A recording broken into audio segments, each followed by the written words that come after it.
El tanque más lento del mundo, como el superpesado T-28 de 100 toneladas, se convirtió en una burla para el ejército de Estados Unidos. Imagina un tanque que se mueve más lentamente que un peatón.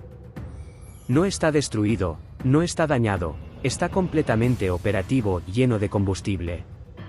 Simplemente, sus diseñadores se obsesionaron tanto con el blindaje y el armamento que se olvidaron por completo del motor. El resultado fue tan absurdo que el ejército estadounidense no sabía qué hacer con este monstruo, luego lo perdió por completo y después lo buscó durante casi 30 años.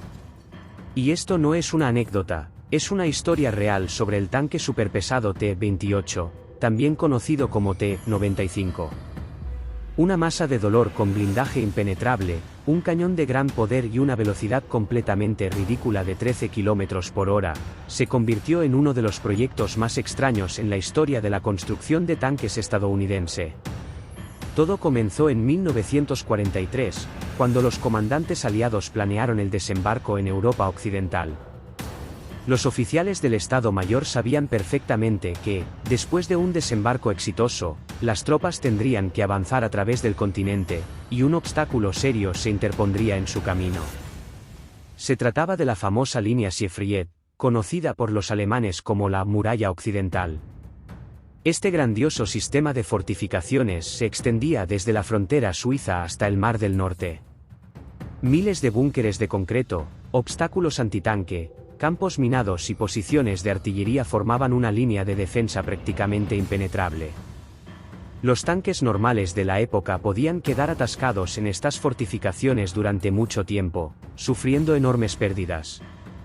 Fue entonces cuando un hombre del Departamento de Armamento presentó un plan ambicioso. El general Gideon Barnes propuso crear una máquina completamente nueva, diseñada específicamente para la ruptura de posiciones fortificadas. Su proyecto recibió el nombre de tanque de asalto, y los requisitos eran tan fantásticos que incluso para esa época parecían irreales.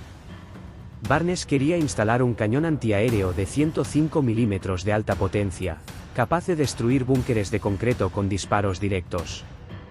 El blindaje frontal debía tener un grosor de 200 a 250 mm, lo que hacía al tanque prácticamente invulnerable a cualquier arma antitanque existente. Y como motor, el general proponía usar una transmisión eléctrica, desarrollada para la serie de tanques pesados T1. Pero el punto más audaz del plan eran los plazos. Barnes insistía en producir 25 de estas máquinas en un plazo de 8 a 12 meses para que estuvieran listas para las operaciones en Europa. El mando militar escuchó la presentación del general y se agarró la cabeza. Crear un tanque superpesado desde cero en tan poco tiempo era prácticamente imposible. Además, la transmisión eléctrica en la que insistía Barnes era un sistema caprichoso e inestable, completamente inadecuado para las condiciones de combate. En marzo de 1944, el mando de las fuerzas terrestres emitió su veredicto. En lugar de 25 máquinas, el ejército aceptaba ordenar solo 3 prototipos para pruebas. Y la transmisión eléctrica debía ser reemplazada por una transmisión mecánica convencional. El general Barnes estaba furioso por esta decisión y escribió una carta furiosa a los funcionarios, exigiendo que se reconsiderara la cantidad de máquinas. Después de largas negociaciones, ambas partes llegaron a un compromiso y el número de tanques se aumentó a 5 unidades. La nueva máquina recibió la denominación oficial de tanque pesado T-28. Parecía que finalmente el proyecto había dado un paso adelante, pero los militares estadounidenses aún no sospechaban en qué tipo de aventura se estaban metiendo. Encontrar una fábrica capaz de producir tales monstruos resultó ser una tarea tan difícil como diseñar el propio tanque. La mayoría de las fábricas simplemente no tenían el equipo necesario para trabajar con tales dimensiones y pesos. Solo en julio de 1944, la empresa Pacific Current Foundry aceptó asumir el pedido. Sin embargo, incluso esta planta no podía fabricar las enormes piezas fundidas de la parte delantera del casco, por lo que tuvieron que encargarlas por separado en la empresa General Steel Castings. Mientras los ingenieros ajustaban los planos y discutían las características de la futura máquina, la guerra en Europa seguía su curso. Los aliados desembarcaron en Normandía, liberaron París y avanzaban inexorablemente hacia la frontera alemana. Y el tanque que debía aplastar la línea Siegfried aún existía solo sobre el papel. Desde el principio, el proyecto del tanque superpesado estuvo marcado por problemas con su nombre, y esta confusión persiste hasta hoy. Muchos aficionados a la tecnología militar, familiarizados con esta máquina a través de videojuegos, están convencidos de que el T-28 y el T-95 son tanques diferentes. Algunos creen que la versión con 2 cadenas es una modificación temprana, y la versión con 4 cadenas es la posterior. Otros piensan que se trata de un cazatanques. En realidad, es el mismo vehículo. Los militares estadounidenses lograron cambiar su nombre 3 veces en menos de 2 años. Inicialmente, la máquina se llamaba Tanque Pesado T-28, y así aparecía en los documentos desde marzo de 1944, pero en febrero de 1945, el jefe del Departamento de Armamento planteó de repente la cuestión de la clasificación. Él señaló correctamente que esta máquina no tenía una torre giratoria, lo que significa que, formalmente, no podía considerarse un tanque. Tras una breve reflexión, los funcionarios estuvieron de acuerdo con este argumento y, un mes después, aprobaron un nuevo nombre: Instalación de Artillería Autopropulsada de 105 mm, modelo 595. Parecía que la cuestión estaba resuelta. Sin embargo, al año siguiente se descubrió que esta denominación tampoco era adecuada. Las piezas de artillería autopropulsadas de la época eran máquinas ligeras y móviles, mientras que el gigante blindado, con casi 100 toneladas de peso, no encajaba en esta categoría. En junio de 1946, el tanque recibió su nombre definitivo, Tanque Superpesado T-28. En realidad, la máquina recibió su propia categoría única, porque no se ajustaba a ninguna clasificación existente. Mientras los burócratas debatían sobre los nombres, los ingenieros intentaban perfeccionar la construcción.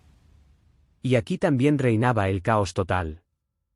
Los requisitos para la máquina cambiaban constantemente, a veces en direcciones completamente opuestas.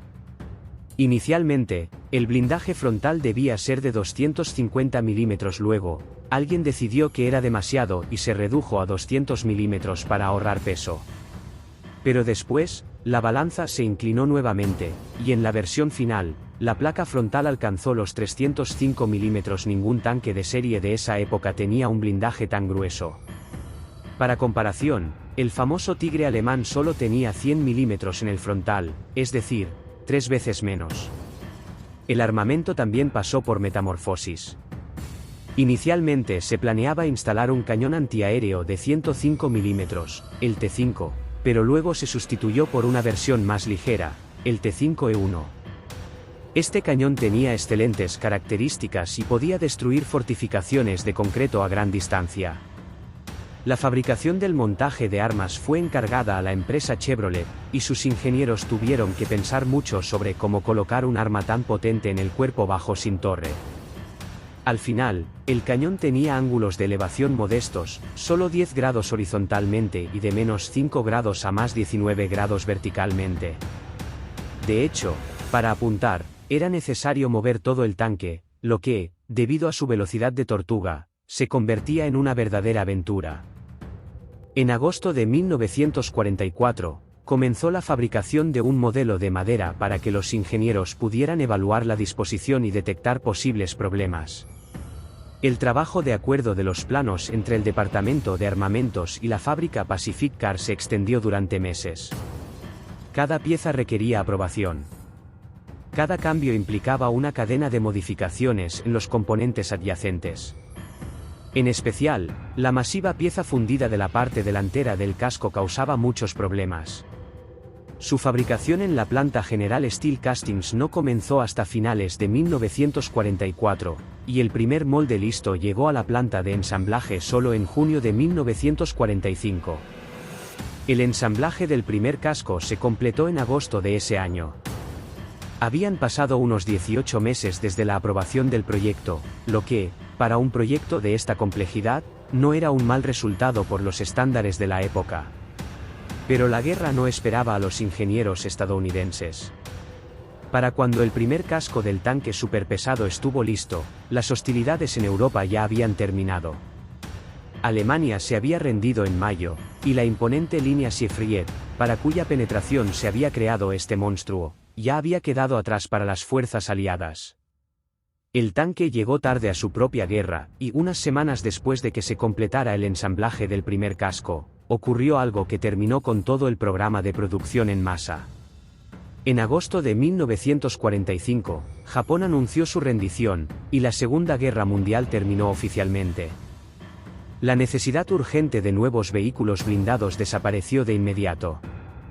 El liderazgo militar revisó rápidamente todos los pedidos actuales, y el número de tanques superpesados se redujo de 5 unidades a 2 que ya estaban en producción. Las 3 máquinas restantes nunca se construyeron. El primer tanque completamente ensamblado fue enviado al campo de pruebas de Aberdeen en diciembre de 1945, y el segundo llegó allí en enero del año siguiente. Cuando los militares vieron la máquina lista en persona por primera vez, muchos de ellos no podían creer lo que veían. Este Leviatán blindado impresionaba por sus dimensiones y causaba una impresión abrumadora. El cuerpo tenía más de 11 metros de largo y más de 4,5 metros de ancho. Pero el mayor impacto fue su peso, que alcanzaba las 86 toneladas en la configuración básica y superaba las 95 toneladas con los módulos de cadenas externos instalados. Estos módulos de cadenas adicionales se convirtieron en una de las características más inusuales de la construcción. Los ingenieros sabían perfectamente que una máquina de tan monstruoso peso aplastaría cualquier suelo con sus orugas estrechas y quedaría atascada en el primer charco. Para reducir la presión sobre el suelo, idearon una solución original: bloques de oruga externos desmontables que se fijaban a los lados del casco. Cada bloque era un motor de oruga completo con sus propios rodillos y ruedas motrices. Como resultado, el tanque tenía 4 orugas en lugar de 2, lo que le permitía moverse razonablemente bien sobre suelos blandos. Sin embargo, este diseño tuvo un alto costo. El ancho de la máquina con los módulos externos instalados hacía imposible su transporte por ferrocarril o a través de puentes estándar. Por lo tanto, los diseñadores previeron la posibilidad de desmontar los bloques laterales para su transporte. En teoría, todo parecía lógico, pero en la práctica, el procedimiento de desmontaje o instalación de las orugas externas tomaba entre 2 y 4 horas de intenso trabajo del equipo, y esto bajo condiciones con equipos especiales y un área preparada. Después de desmontar, los bloques podían ser remolcados por el tanque en una conexión rígida, lo que resultaba en una vista bastante cómica. Una enorme máquina blindada arrastraba 2 módulos de oruga como si fueran remolques. El blindaje del tanque realmente no tenía comparación con el equipo de producción de la época. La placa frontal superior tenía un grosor de 35 milímetros, lo que la hacía prácticamente impenetrable para cualquier arma antitanque existente. La máscara del cañón era un poco más delgada, con 292 milímetros. Las placas laterales en la parte delantera del casco tenían un grosor de 216 milímetros, y la parte inferior delantera estaba protegida por un blindaje de 140 milímetros. La parte superior de los costados del casco tenía 64 milímetros de blindaje en un ángulo de casi 60 grados, lo que aumentaba significativamente la resistencia al impacto debido a la inclinación. Incluso los módulos de oruga externos tenían protección adicional: 102 milímetros en los costados y 76 milímetros en la parte delantera. Para comparar, el blindaje frontal del Tigre alemán era de solo 100 milímetros, es decir, los módulos externos del monstruo estadounidense estaban mejor protegidos que el frontal de uno de los tanques más temibles de Alemania. El armamento del tanque consistía en un cañón de 105 milímetros, el T5E1, con una balística excelente. Este cañón aceleraba un proyectil perforante a casi 1,000 metros por segundo y podía destruir cualquier fortificación a distancias de tiro directo. El suministro de municiones consistía en 28 disparos, almacenados dentro del compartimiento de combate. La única arma adicional era una ametralladora Browning de 12,7 milímetros en la torreta del comandante, destinada a luchar contra la infantería y objetivos aéreos. La tripulación del tanque consistía en 4 personas: el conductor mecánico, el comandante, el artillero y el cargador. Las condiciones dentro del estrecho compartimiento de combate no eran nada cómodas. La falta de una torre giratoria significaba que toda la tripulación estaba en un solo espacio sin capacidad para una vista de 360 grados. Para apuntar a objetivos fuera del modesto sector de puntería horizontal, era necesario girar todo el casco. Y aquí comenzaba lo más interesante. Toda esta potencia blindada estaba impulsada por un motor de gasolina Ford de solo 500 caballos de fuerza. El mismo motor que se utilizaba en el tanque medio M26 Pershing, que pesaba 3 veces menos. La potencia específica del superpesado tanque era de solo 5 caballos de fuerza por tonelada, lo cual era catastróficamente poco para una máquina de este tipo. El resultado fue predecible. La velocidad máxima no superaba los 13 km por hora en carretera, y en terreno accidentado caía a valores casi vergonzosos. Un soldado caminando rápidamente podría superar a este gigante de acero sin mucho esfuerzo. El alcance con el tanque lleno de combustible, que tenía una capacidad de unos 1,000 litros, era de aproximadamente 160 kilómetros, lo cual también era una cifra bastante modesta. Las pruebas en el campo de Aberdeen comenzaron en enero de 1946 y rápidamente revelaron el principal problema de la máquina.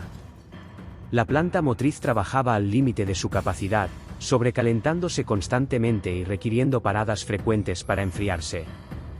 Los mecánicos registraron fallos menores uno tras otro, aunque se evitaban fallos graves gracias a que la mayoría de los componentes fueron tomados de vehículos ya probados. La transmisión, la suspensión y la parte rodante en general cumplían con sus tareas, pero el motor claramente no podía manejar la carga que se le imponía. Durante las pruebas, el tanque recorrió 870 kilómetros, y considerando su lentitud, este recorrido tomó muchos meses. Cada salida al campo se convertía en una prueba de paciencia para la tripulación y los observadores. La máquina avanzaba por el campo con el rugido forzado del motor, dejando profundas huellas incluso en terreno relativamente firme. Las maniobras requerían un espacio enorme y tomaban un tiempo inaceptable. Cualquier pendiente más o menos pronunciada se convertía en un serio obstáculo, que el tanque solo podía superar al borde de la parada del motor. Sin embargo, las pruebas de fuego trajeron resultados completamente diferentes. El cañón mostró una excelente precisión y poder destructivo, cumpliendo completamente las expectativas de los diseñadores. Los proyectiles perforantes atravesaban simulaciones de fortificaciones de concreto y placas blindadas a las distancias esperadas. La comisión destacó especialmente la alta velocidad inicial del proyectil y su trayectoria, lo que permitía disparar con precisión a largas distancias. Los resultados de las pruebas de resistencia al blindaje también fueron impresionantes. En el campo de pruebas, dispararon contra el tanque con cañones alemanes de 88 mm capturados, que aterrorizaban a las fuerzas aliadas durante toda la guerra. Estos cañones, montados en los Tigres y vehículos antitanque autopropulsados, se consideraban algunos de los mejores del mundo y podían destruir prácticamente cualquier vehículo blindado aliado. Pero el blindaje frontal del gigante estadounidense soportó todos los impactos sin daños críticos. Los proyectiles dejaron abolladuras y marcas, pero ninguno logró perforar la barrera de 300 mm. Por supuesto, el blindaje era significativamente más débil, pero la movilidad y la practicidad no podían compararse. La elección de los militares era evidente, y el futuro claramente pertenecía al nuevo competidor. En octubre de 1947, el programa del superpesado tanque fue cerrado oficialmente, pero el prototipo sobreviviente no fue fundido. Su enorme masa fue útil para realizar pruebas de carga sobre puentes y superficies de carreteras. El antiguo candidato a la destrucción de fortificaciones pasó el resto de su vida como un simple contrapeso. Después de que se cerró el programa, el único prototipo sobreviviente permaneció en el campo de pruebas de Aberdeen, donde se siguió utilizando como carga pesada para varios experimentos de ingeniería. La gigantesca máquina seguía aplastando con su peso las muestras de puentes y superficies de carreteras, aportando al menos algo de utilidad al ejército. Pero gradualmente, el interés en estos trabajos disminuyó, los fondos se recortaron y la extraña máquina sin torre comenzó a ser olvidada. En algún momento, A principios de la década de 1950, el vehículo simplemente desapareció de la vista de los oficiales militares. Nadie sabía exactamente a dónde había ido ni qué le había ocurrido. La confusión reinaba en los documentos, los oficiales responsables cambiaban constantemente y las huellas en el papel se perdían en el caos burocrático tras la reorganización militar del ejército. Lo más sorprendente era que no se trataba de un pequeño componente o una caja de repuestos. Había desaparecido un vehículo blindado de casi 100 toneladas de peso y más de 11 metros de largo. Parecía imposible perder un monstruo así físicamente, pero el ejército estadounidense lo había logrado. Cuando, años después, los historiadores y los trabajadores de museos intentaron averiguar el destino de este prototipo único, siempre se encontraban con una pared. Los archivos oficiales no contenían ninguna información sobre si el tanque fue reciclado o movido a otro lugar. La mayoría de los especialistas llegaron a la conclusión, que parecía lógica en ese momento, de que el vehículo había sido desguazado y que no valía la pena buscarlo. Y así, la historia del superpesado tanque parecía haber terminado para siempre. Pasaron casi 30 años. A mediados de la década de 1970, solo los especialistas en blindados y los aficionados a la historia militar recordaban este proyecto peculiar. Y en 1974, la revista del Ejército de Reserva publicó un intrigante artículo. La redacción publicó una antigua fotografía en blanco y negro de la misteriosa máquina blindada sin torre y le pidió a los lectores intentar identificarla. Era una especie de concurso para los entusiastas militares, diseñado para poner a prueba su conocimiento de la tecnología. Los editores esperaban recibir algunas cartas con respuestas correctas y cerrar el tema. Sin embargo, una de las cartas contenía mucho más que solo el nombre del vehículo en la foto. El autor de la carta era un capitán de la reserva del ejército que servía en la base Fort Belvoir en el estado de Virginia. No solo identificó sin error que la máquina en la foto era el superpesado tanque T-28, sino que también dio una noticia sensacional. Según el capitán, la misma máquina estaba en ese momento en la base donde servía. El tanque estaba en el campo de pruebas para equipos de visión nocturna, cubierto de arbustos y camuflaje. Durante todos esos años, el gigantesco blindado simplemente había estado en medio del campo de entrenamiento y a nadie se le había ocurrido investigar esa extraña estructura de metal. La redacción de la revista contactó con el Museo Patton de Fort Knox, especializado en conservar vehículos blindados históricos. La primera reacción de los trabajadores del museo fue de desconfianza. Estaban absolutamente seguros de que el único prototipo había sido destruido hace mucho tiempo, y el mensaje del capitán les parecía una broma o un error. Sin embargo, el autor de la carta insistió en su versión y ofreció pruebas. Cuando las fotos del tanque cubierto por arbustos llegaron a los expertos, todas las dudas se disiparon. El característico perfil bajo, las 4 orugas, y la enorme instalación del cañón en la parte frontal del casco. Era, de hecho, el mismo prototipo perdido que todos creían destruido. La noticia del hallazgo causó una gran sorpresa entre los historiadores y coleccionistas de vehículos militares. La máquina única, la única de su tipo, había pasado casi 3 décadas al aire libre en un campo de pruebas olvidado, y había logrado mantenerse lo suficientemente bien como para ser restaurada. El Museo Patton organizó inmediatamente una expedición para evacuar el tanque. El proceso de sacar al gigante blindado de los arbustos y transportarlo a Fort Knox fue toda una aventura, teniendo en cuenta el tamaño y peso de la máquina. Pero al final, la operación tuvo éxito y el superpesado tanque ocupó un lugar destacado en la exposición del museo. Allí permaneció hasta 2011, cuando la colección del Museo Patton comenzó a mudarse a una nueva ubicación. El tanque fue trasladado a Fort Benning, donde permanece hasta el día de hoy en el centro de entrenamiento de tropas blindadas. Los visitantes pueden ver con sus propios ojos a este monstruo tan peculiar. El tanque estadounidense más pesado de la Segunda Guerra Mundial, que llegó tarde a su propia guerra, se convirtió en motivo de burla debido a su velocidad de tortuga, fue perdido por su propio ejército durante 30 años y luego milagrosamente encontrado gracias a una publicación accidental en una revista. Así es el sorprendente destino del superpesado tanque T-28. Si te ha gustado esta historia, no olvides darle me gusta y suscribirte al canal para no perderte nuevos vídeos sobre vehículos militares inusuales. Escribe en los comentarios sobre qué tanque u otro vehículo de combate te gustaría escuchar la próxima vez. Tu apoyo ayuda al canal a crecer y a crear más contenido interesante.